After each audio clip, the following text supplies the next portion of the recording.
بارگاہ رسالت مآب صلی اللہ علیہ وسلم میں درود پاک کا ہدیہ پیش کریں۔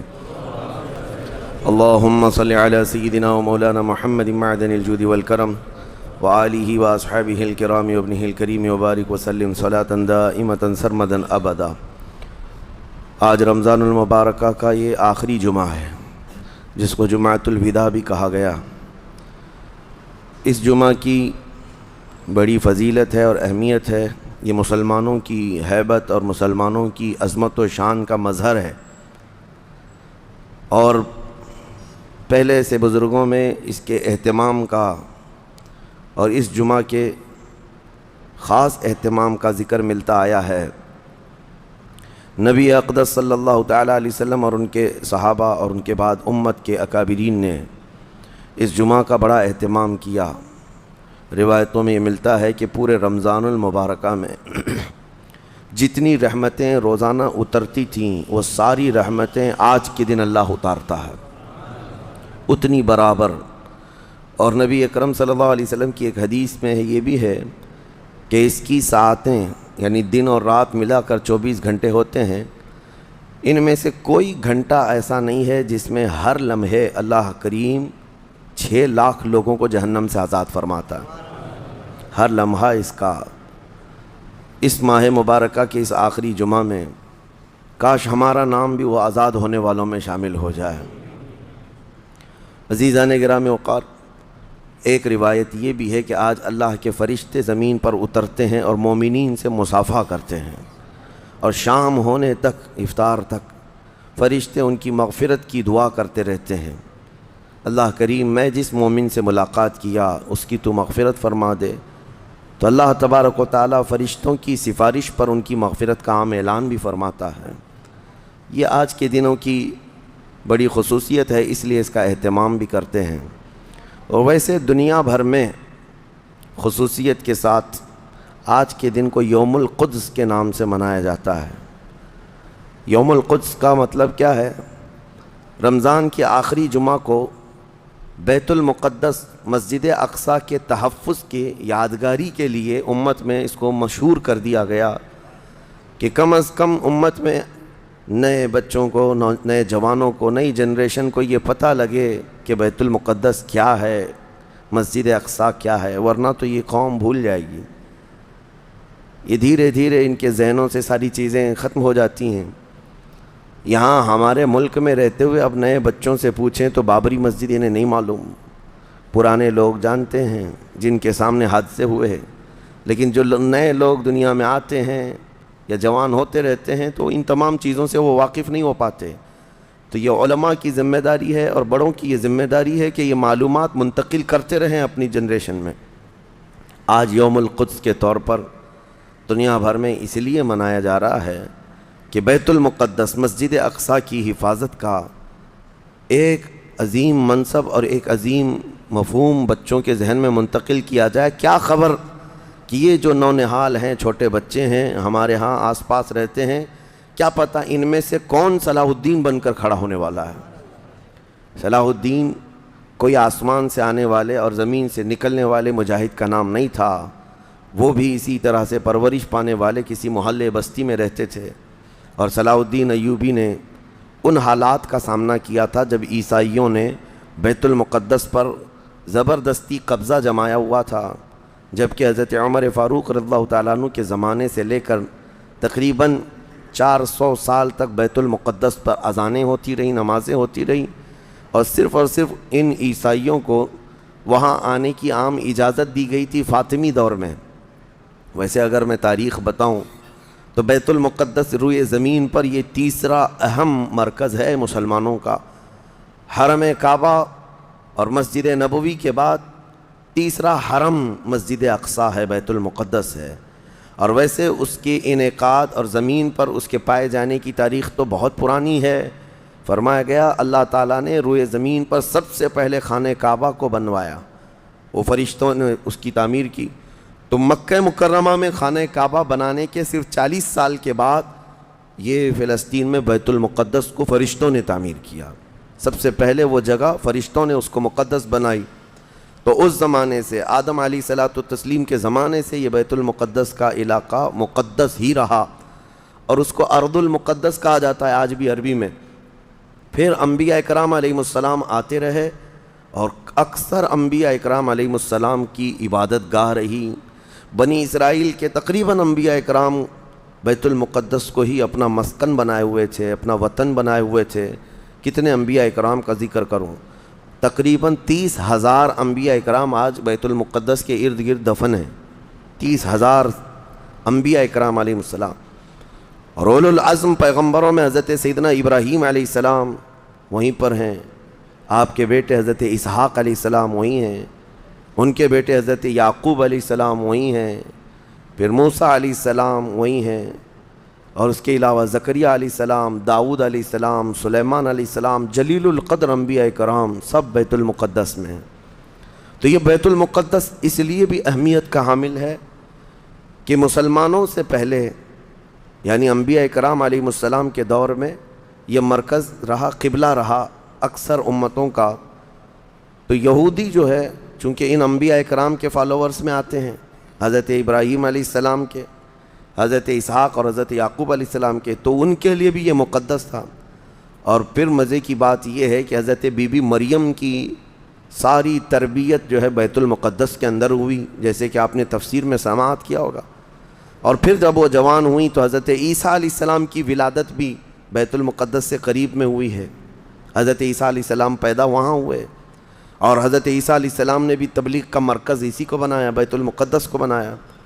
تو دنیا کے پرانے مذاہب میں، پرانے دین میں یہودیت جو ہے ان کے لیے بھی وہ مقدس ہے، عیسائی جو ہیں ان کے لیے بھی وہ مقدس ہے، پھر اسلام کے لیے اس لیے بھی مقدس ہے کہ اصل ابراہیم علیہ السلام کے دین پر اب نہ یہودی باقی رہے، نہ عیسائی باقی رہے، بلکہ صرف مسلمان باقی رہے، کیونکہ ابراہیم علیہ السلام نے شرک اور کفر کی تعلیم نہیں دی تھی، وہ تنہا اللہ رب العزت کے موحد تھے۔ اللہ کی وحدانیت انہوں نے اس وقت پھیلائی، اور اس دین پر آج کوئی قائم ہے تو وہ مسلمان ہے۔ تو انبیاء اکرام علیہ السلام کے وارثین بھی یہ امت محمدیہ ہیں پچھلے انبیاء کے۔ اور اس کے علاوہ ایک عظمت والی چیز یہ ہے کہ جب میرے آقا صلی اللہ تعالیٰ علیہ وسلم اعلان نبوت فرمائے اور تقریباً نمازیں فرض ہوئیں، تو نمازوں میں بھی تقریباً 17 مہینے تک حضور صلی اللہ علیہ وسلم اور صحابہ نے بیت المقدس کی طرف منہ کر کے نمازیں ادا کیں۔ اس اعتبار سے ہمارا پہلا قبلہ وہی ہے، پہلا قبلہ جس کو قبلہ اول کہا گیا ہے۔ پھر حضور کی خواہش پر قبلہ بدل دیا گیا، خانہ کعبہ قبلہ ہو گیا ہمارا۔ اور ایک بڑی اہمیت اس بیت المقدس کی یہ بھی ہے کہ جب نبی اکرم صلی اللہ تعالیٰ علیہ وسلم معراج کی شب تشریف لے جا رہے تھے رب ذوالجلال کی ملاقات کے لیے، تو جبرائیل امین کے نے براق کی سواری کو حرم سے لے کر سب سے پہلے جہاں پر اتارا تھا وہ بیت المقدس ہے۔ بیت المقدس جہاں پر آج بھی وہ جگہ باقی ہے جہاں رسول کریم صلی اللہ تعالیٰ علیہ وسلم کی سواری براق کو باندھا گیا تھا، اور حضور نے اندر جا کر 1,24,000 کم و بیش نبیوں کو حضور نے امامت فرمائی تھی۔ یہ وہ بیت المقدس ہے جہاں سارے نبیوں نے میرے نبی کا خطبہ پڑھا تھا معراج کی شب، اور اس کے بعد رسول اقدس صلی اللہ تعالیٰ علیہ وسلم وہاں سے آسمانوں کا سفر کیے۔ تو بیت المقدس مسلمانوں کے لیے اس لیے بھی اہم ہے کہ میرے آقا کی امامت گاہ بھی ہے اور ہمارا قبلہ بھی ہے۔ اب یہ زمانے میں چلتا رہا، جب حضور اکرم صلی اللہ تعالیٰ علیہ وسلم کا دور تھا ظاہری زندگی کا، اس وقت بیت المقدس پر عیسائیوں کا ہی قبضہ تھا۔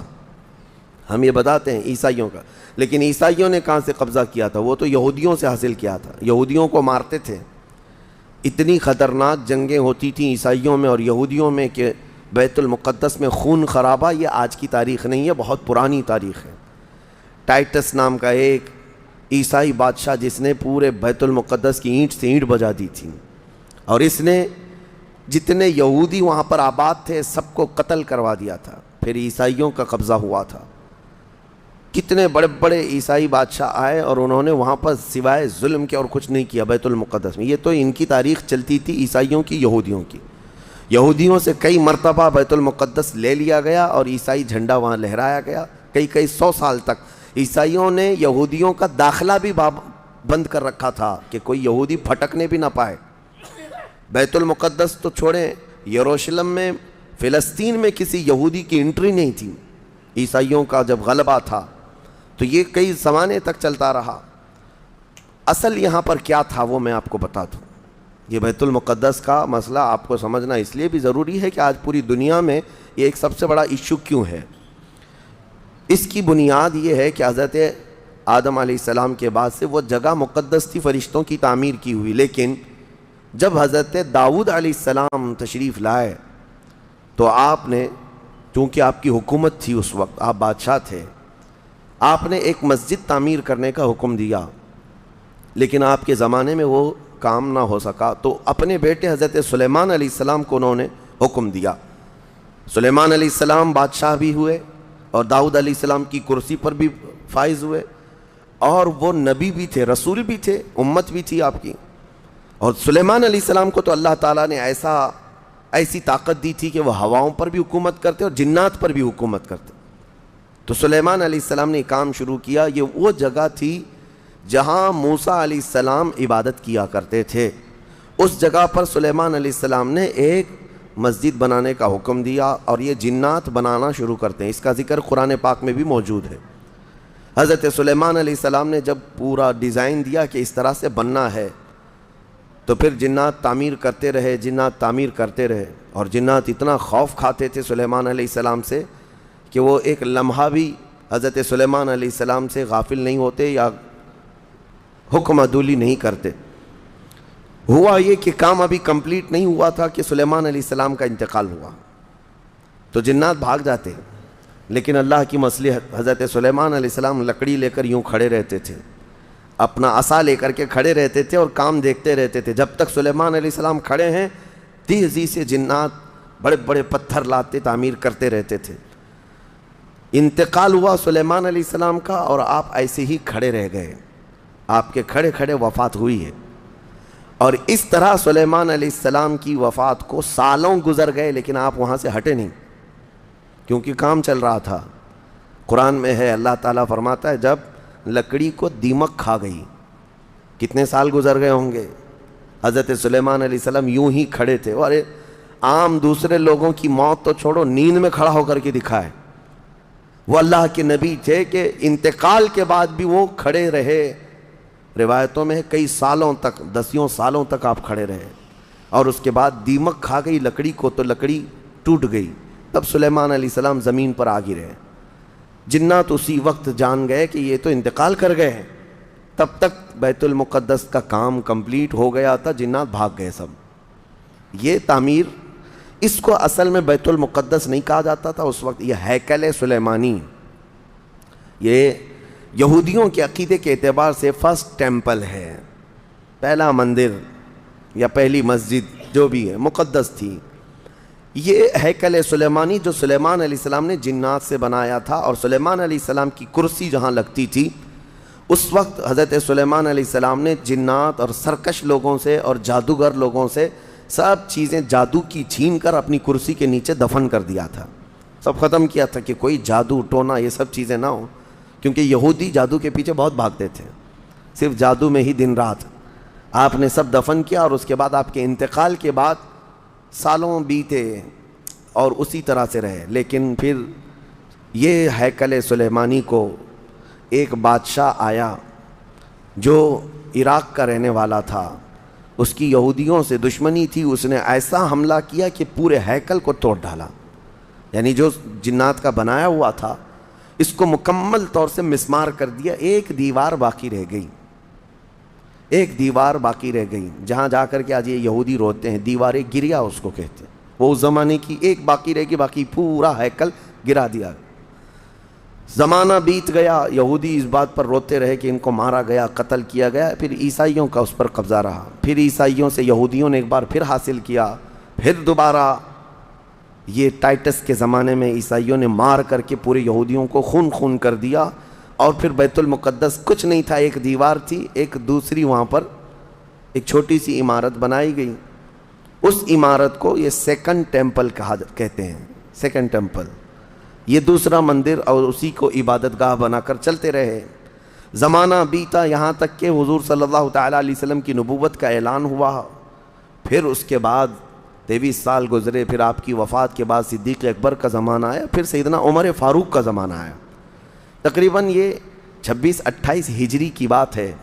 حضرت عمر کے دور میں، پھر حضرت عمر فاروق کے دور میں جو فتوحات ہو رہی تھی، اسلام پھیلتا جا رہا تھا، تب صحابہ کے ایک لشکر کو حضرت عمر نے فلسطین بھی بھیجا، جس میں حضرت ابو عبیدہ بن جراح بھی تھے۔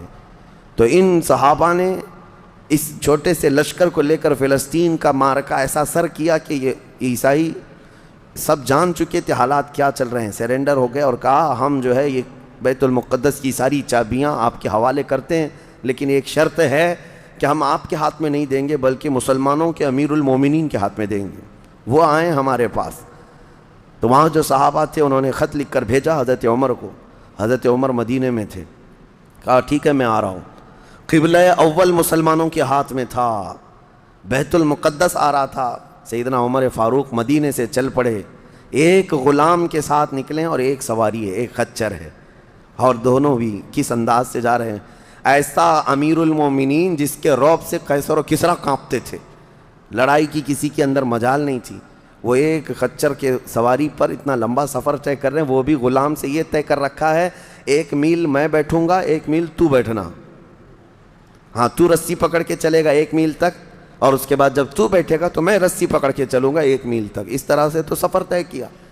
جب فلسطین پہنچ رہے تھے اور اس وقت لوگوں میں خبر تھی کہ امیر المومنین آ رہے ہیں، تو لوگ دیکھنے کے لیے شہر سے بھاگے بھاگے باہر آئے۔ اتفاق ایسا کہ اس وقت خچر گھوڑے پر بیٹھنے کی باری غلام کی تھی اور نکیل رسی حضرت عمر کے ہاتھ میں تھی۔ دوڑے ہوئے لوگ آئے جو نہیں پہچانتے تھے، عیسائیوں نے امیر المومنین کہہ کر اس غلام کا استقبال کیا کہ تشریف لائیں۔ تب جو صحابہ تھے وہاں پر انہوں نے پکار کر کہا نادانو، وہ امیر المومنین نہیں، رسی پکڑا ہوا امیر المومنین ہے، یہ امیر المومنین ہے۔ پہلی مرتبہ ان اعلیٰ اخلاق و کردار کو عیسائیوں نے دیکھا تھا کہ وقت کا خلیفہ کوئی گھوڑے کی رسی پکڑ کر کے بھی چلتا ہے، تو بہت متاثر ہوئے، اور اس کے بعد بنا کسی جنگ کے حضرت عمر فاروق رضی اللہ تعالیٰ عنہ بیت المقدس میں داخل ہوئے، اور ان عیسائیوں نے جو کچھ بھی وہاں پر کیا تھا اس کو نکالا۔ پھر حضرت عمر فاروق رضی اللہ تعالیٰ عنہ نے پہلی اذان دینے کا حکم فرمایا، وہ ظہر کی اذان تھی، آپ نے وہاں پر نماز پڑھائی۔ پھر اس کے بعد یہ سلسلہ چلتا رہا۔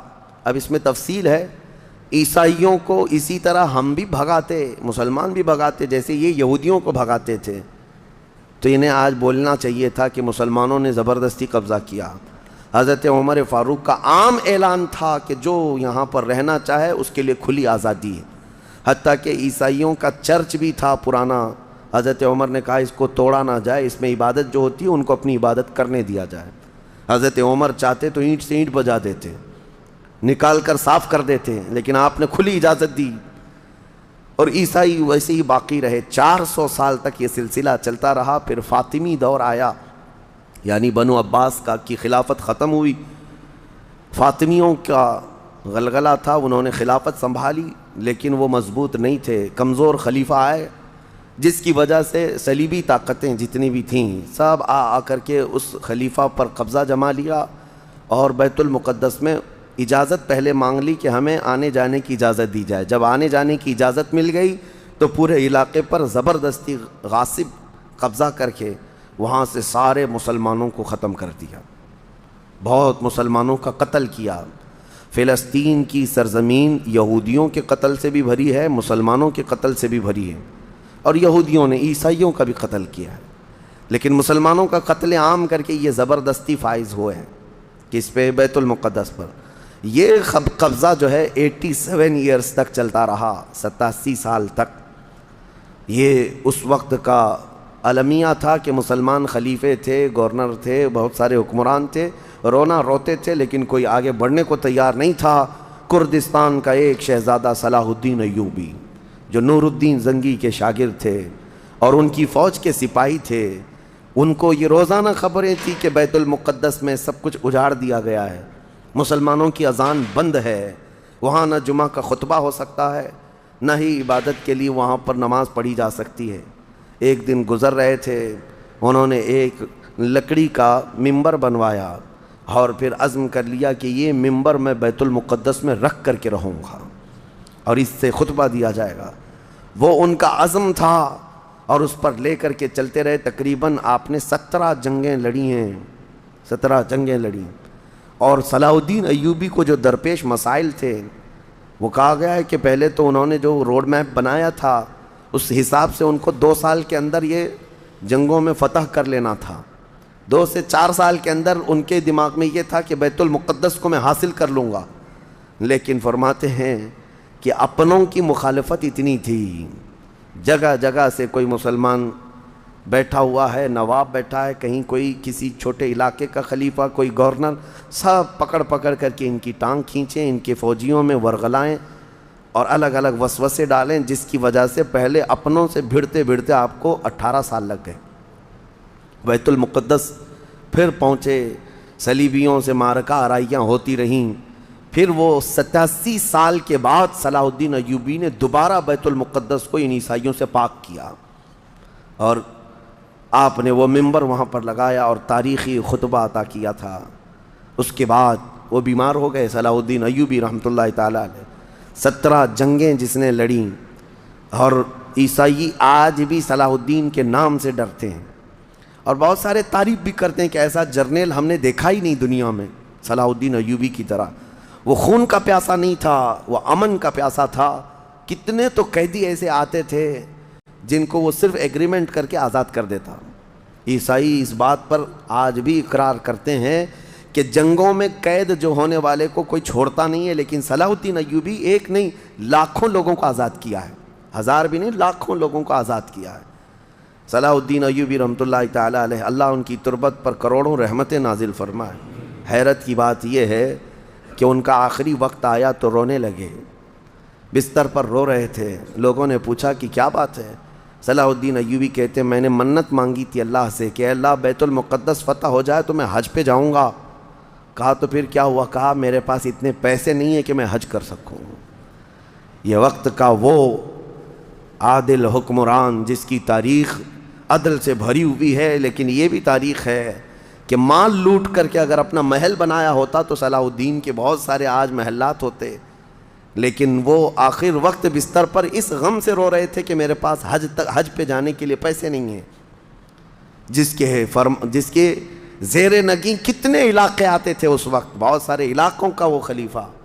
لیکن میرے عزیزو، اسلام کی سچی تاریخ ایسے ہی خلفاء سے ہے، ایسے ہی خلفاء سے نظام ہے. پھر یہ زمانہ چلتا رہا، تقریباً 800 سال گزر گئے. 1921 آیا، 1921. یہ جو گزری ہوئی سینچری ہے ابھی ہماری، یہ فرسٹ ورلڈ وار جب ہوئی، پہلی جنگ عظیم، اس جنگ کے دوران یہودیوں نے زبردستی اجازت مانگی برطانیہ کو ثالث بنا کر کے، کیونکہ جب ترکی کی حکومت ختم ہو گئی جس کو خلافت عثمانیہ کہا جاتا ہے، جب وہ کمزور ہو کر گر گئی، کیونکہ ان کا دبدبہ تھا، یہ آخری خلافت ہے جو زمین پر تھی. اگرچہ خلافت کے نام سے جو مشہور رہی، تو حضور صلی اللہ تعالیٰ علیہ وسلم کی وفات کے بعد سے لے کر یہ ترکی کی خلافت عثمانیہ تک اس روئے زمین پر خلیفہ ہر زمانے میں کوئی نہ کوئی رہا. لیکن 1921 سے لے کر 1921 سے لے کر اب کا زمانہ آ گیا 2023. اتنے سال، 100 سال گزر گئے، پوری دنیا میں اب کوئی خلیفہ مسلمانوں کا نہیں رہا. بادشاہ تو بہت سارے ہیں، امیر المومنین اور خلیفہ کے نام سے اس روئے زمین پر اب کوئی نہیں. ان ظالموں نے ہماری خلافت کے نظام کو مار ڈالا، ختم کیا، خلافت کو زمین سے ختم کیا.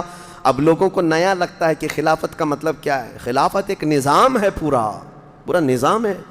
جب ڈیموکریسی ایک نظام ہے، کمیونزم ایک نظام ہے، تو اسی طرح سے خلافت جو ہے میرے مصطفیٰ کے نظام کا نام ہے. جب یہ ختم ہوا تو پھر 1921 میں یہودی جگہ جگہ سے جو مارے گئے تھے، اس وقت جرمن سے بھگائے جا رہے تھے، جینوسائیڈ کیا گیا تھا یہودیوں کا، جرمن میں مارا جا رہا تھا. تو ان کے اوپر دنیا والوں نے چنتک بیٹھک جس کو کہتے ہیں رحم کرنے کا، کئی مرتبہ بیٹھکیں ہوئی. بڑے بڑے لوگوں نے کہا یہودی پوری دنیا میں مارے جا رہے ہیں اور یہ مظلوم ہیں، ان کو کہیں پناہ دی جائے. پناہ دینے کے لیے جب بات آئی تو فلسطین کا ایک چھوٹا سا علاقہ 4000 یہودیوں کو رہنے کی اجازت دی گئی. 1921 سے 4000 یہودیوں کو رہنے کی اجازت دی گئی.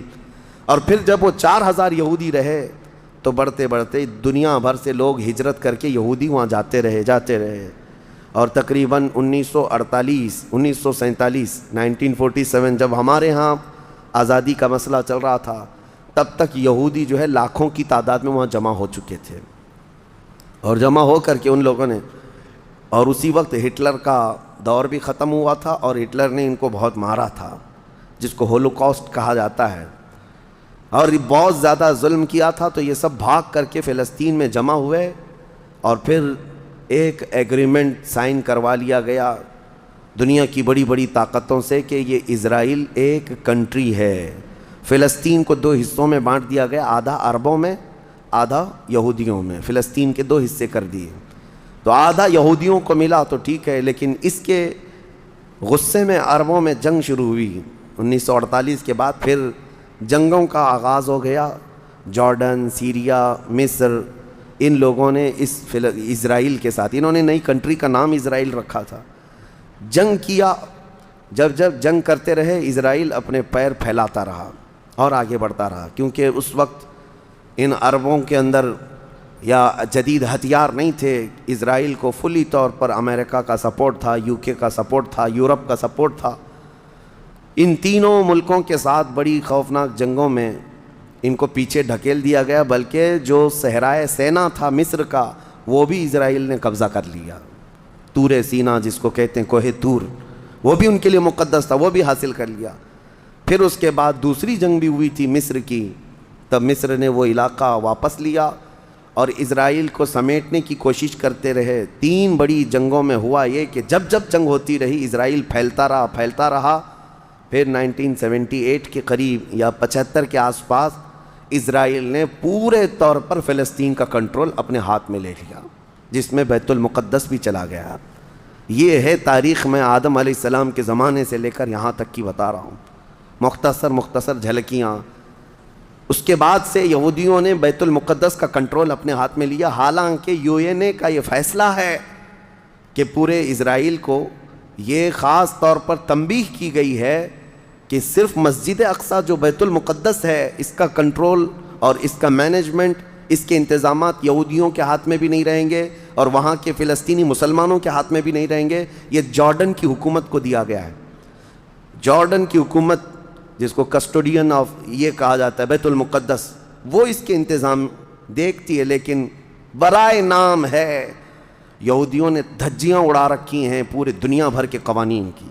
جہاں ان کو پابندی تھی کہ یہاں نئے گھر نہیں بنائیں گے، ابھی 3-4 سال پہلے انہوں نے پورے مسلمانوں کے محلے کو ختم کر کے 200 گھر بنائے، یہودیوں کو آباد کیا.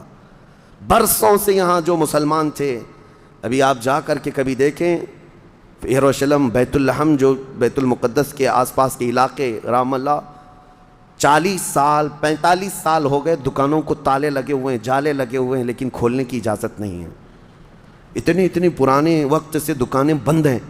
کہا کہ نہیں، یہودیوں کی طرف سے کوئی یہاں پر کھولنے کی اجازت نہیں ہے، مسلمانوں کے نام پر. اور اللہ کا فضل تو دیکھیں، وہ مسلمان کیسے جگرے والے لوگ ہیں. میں نے اپنی آنکھوں سے دیکھا ہے. ہر جگہ کی طبیعت کے اعتبار سے اللہ تعالیٰ مخلوق پیدا کیا ہے. ان ظالم غاصب اسرائیلیوں کو ہم نے دیکھا، یہ بندوق تانے بیت المقدس کے ہر دروازے پر کھڑے رہتے ہیں، اور مسلمانوں کا فلسطینی 8 سال کا بچہ آتا ہے، اس کی نال یوں پھینک کر کے مسجد میں اندر جاتا ہے، نماز پڑھتا ہے، پھر نکلتا ہے، اور وہ فوجی دیکھتا رہ جاتا ہے، کچھ نہیں کرتا. بسا اوقات گولیوں سے برساتے ہیں. روزانہ کا معمول یہ ہے. رات کو گولیوں کی بارش ہوئی، سمیٹ کر کے ختم کیا گیا، زخمی ہاسپٹل میں گئے. دوسرے دن دیکھا عصر کے بعد بیت المقدس کے باہر صحن جو ہے وہاں پر پھر عورتیں، بچے، سب جو روزانہ عصر سے لے کر مغرب تک اپنی روٹیاں، اپنے کھانے لے کر کے آتی ہیں، بیٹھتی ہیں. ایسا لگتا ہے یہاں کچھ ہوا ہی نہیں. مائیں بچوں کو بچپن سے یہ چیز ڈال دیتی ہیں کہ بیٹا اگر تو ابھی گھر سے گیا نماز کے لیے تو ہمیں یہ یقین نہیں ہوتا کہ تیرا جسم آئے گا کہ تیری لاش آئے گی.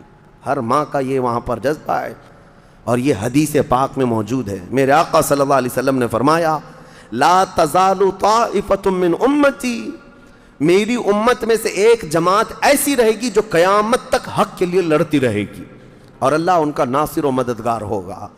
بیت المقدس کی یہ تاریخ آج بیت المقدس کو انہوں نے خون میں نہلا رکھا ہے، یہودیوں کا زبردستی اس پر قبضہ ہے۔ اب یہ چاہتے کیا ہیں یہ بھی میں آپ کو بتا دوں، یہ چاہتے ہیں کہ یہ مسجد اقصیٰ جو تعمیر ہوئی یہ حضرت عمر کے حکم سے ہوئی، پھر اموی خلفہ جب آئے، خلیفہ ولید بن عبد الملک، اس نے پوری مسجد بنوائی، اور یہ جو پیلا گنبد آپ دیکھتے ہیں قبۃ الصخرہ جو مسجد اقصیٰ سے جس کو مشہور کیا گیا ہے، یہ قبۃ الصخرہ ہے، ڈوم آف راک جس کو کہتے ہیں، یہ اصل اس سے لگی ہوئی ہے بیت المقدس کی مسجد پرانی، اس کو شو نہیں کرتے ہیں، اس کو یہ گرا کر کے اس کو پورا زمین بوس کر کے تھرڈ ٹیمپل بنانے کا پلان ہے۔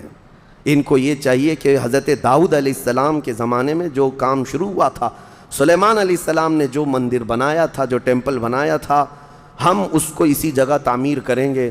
تو بیت المقدس مسجد اقصیٰ کی دیوار سے دیوار انہیں گرانا ہے، اس کے لیے یہ کیا کیا سازشیں کرتے رہے، کھدائی کرتے رہے کہ یہاں پرانا خزانہ ہے، فلاں چیزیں ہیں، ثبوت نکالنا ہے، کتنا دیواروں کو ہلانے کے لیے آرٹیفیشیل زلزلے لائے گئے، مصنوعی طور پر یہ زمین ارتھ کویک لائے گئے کہ مسجد اقصیٰ گر جائے، لیکن اللہ کی مرضی جب تک چاہے۔ اب اگر حالات ایسی ہیں تو یہ مسجد اقصیٰ کو گرا کر کے وہاں پر ایک تھرڈ ٹیمپل بنائیں گے، جس کا پورا آرکیٹیکٹ ڈیزائن بھی انہوں نے ظاہر کر دیا ہے، نشر کر دیا ہے، کوئن بھی ایک جاری کر دیا ہے جس کو لے کر کے ان کے تھرڈ ٹیمپل کے اندر جائے گا، آئے گا۔ یہ 2017 کی بات میں بتا رہا ہوں، پوری تیاریاں کر لی گئی ہیں۔ اب دیکھا گیا ہے کہ مسلمان ہر جگہ سے سوئے ہوئے ہیں، اب کوئی بھی اٹھتا نہیں ہے۔ عربوں کے منہ میں تو انہوں نے اپنی زبان رکھ دی ہے، عرب اب بولنے کے قابل نہیں رہ گئے، اور بغل کے جو دیش لڑے تھے پہلے، مصر، سیریا، جارڈن، آج ان کی حالت کیا ہے؟ وہ خود خانہ جنگی میں مبتلا ہیں، آپس کی لڑائیوں میں مصروف ہیں۔ اسرائیل کی غنڈہ گردی اور دادا گیری اس حد تک بڑھ گئی ہے کہ اسے آس پاس کسی کا خوف نہیں۔ ہاں اگر کچھ بولتا ہے تو کبھی ترکی بولتا ہے، ہاں اس کو اپنے اس ملک کے لیے سب سے بڑا خطرہ محسوس ہوتا ہے تو ایران ہے۔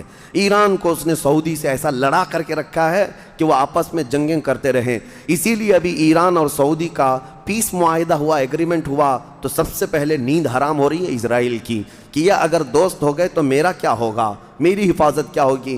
اسرائیل حماس کو مدد کرتا ہے جو غزہ میں ایک علاقہ باقی رہ گیا مسلمانوں کا جو فلسطین کے اندر ہے، جو آج تک لڑ رہے ہیں، آج تک راکٹ داغتے ہیں، اسرائیل کے ساتھ لڑتے ہیں۔ 20,000 کی تعداد ہے وہ بیچاروں کی، 20,000 کی تعداد ہے۔ اب یہ تاریخ اس طرح سے بتائی جاتی ہے، نیوز اس طرح کی ہے، اسے حماس کو اسرائیل مدد کرتا ہے، فلاں مدد کرتا ہے، جو بھی مدد کرتا ہو ہمیں اس سے وہ نہیں، لیکن ایک حق جماعت قیامت تک حق پر قائم رہے گی اور بیت المقدس کے لیے لڑتی رہے گی۔ پھر وہ دن آئے گا جب میرے آقا صلی اللہ تعالیٰ علیہ وسلم کی حدیث پاک ہے، خراسان سے ایک جماعت نکلے گی، خراسان سے ایک جماعت نکلے گی۔ خراسان پہلے کے دور میں رشیا کا کچھ حصہ، افغانستان کا کچھ حصہ، ایران کا کچھ حصہ، ایک پورا بڑا نقشہ ہے، اس کو پرانا خراسان آپ دیکھیں گے۔ خراسان سے ایک جماعت نکلے گی، ان کے ہاتھ میں کالے جھنڈے ہوں گے۔ میرے آقا نے فرمایا وہ اتنی تیزی سے نکلیں گے کہ دنیا کی بڑی سی بڑی طاقت ان کا راستہ نہیں روک سکے گی، اور وہ سیدھے جھنڈے لے جا کر کے بیت المقدس میں نصب کریں گے، اور پھر اسلام کا پرچم وہاں سے بلند کیا جائے گا۔ یہ قیامت کے قریب ہونا ہے۔ اب میں اس بات پر اپنی گفتگو ختم کرتا ہوں۔ دعائیں تو ہیں کہ اللہ تعالیٰ بیت المقدس کو آزاد کرے، لیکن یہودی جتنے دن ناچتے رہیں گے، دندناتے رہیں گے، ایک دن آنا ہے دنیا اوپر سے نیچے ہو جائے، نیچے سے اوپر ہو جائے، مگر میرے مصطفیٰ کا فرمان ہو کر رہے گا انشاءاللہ، اور غلبہ اسلام آ کر رہے گا۔ آج یوم القدس کے طور پر پوری دنیا میں یہ بات منائی جا رہی ہے۔ میں بچوں میں یہ انفارمیشن نقل کرنا چاہتا ہوں کہ بچوں یاد رکھو ہمارا بیت المقدس سے کیا رشتہ ہے، ہمارا کیا تعلق ہے، اور ہمارے لیے وہ کتنی عظمت والی جگہ ہے۔ اس لیے کہ آپ ہندوستان میں ہیں، دور دراز ہیں، کہیں پر بھی ہیں، لیکن روحانی رشتہ تمہارا جب مدینے سے جڑا ہے تو مدینے کے آقا کے فرمان سے بھی جڑا ہوا ہے۔ اللہ کریم ہم سب کو بیت المقدس کے محافظین میں شامل فرمائے۔ قیامت کے قریب امام مہدی کی فوج میں اللہ تعالی ہمارا شمول فرمائے۔ کریم خدا بیت المقدس کو تو آزاد فرما دے، یہودیوں کے چنگل سے اسے آزاد کر دے، فلسطین کے نونحال نہتے بچوں پر مولا تو رحم فرما دے۔ اے کریم خدا ان کے لیے امن و امان والی عید عطا فرما دے۔ اس رمضان کو مولا ان کی ہاں خوشحالیاں عطا کر دے۔ اے کریم خدا شام، عراق، یمن اور دیگر ممالک اسلامیہ جہاں پر مسلمانوں کی حالتوں کو زار زار کیا گیا ہے، اے رب قدیر اس ماہ مبارکہ کے صدقے ان سب پر فضل فرما دے، تیرے حبیب کی امت کو مولا عزت و وقار عطا فرما دے۔ وصلی اللہ تعالی علی خیر خلق محمد وآلہ واصحابہ اجمعین، وآخر دعوانا ان الحمد للہ رب العالمین۔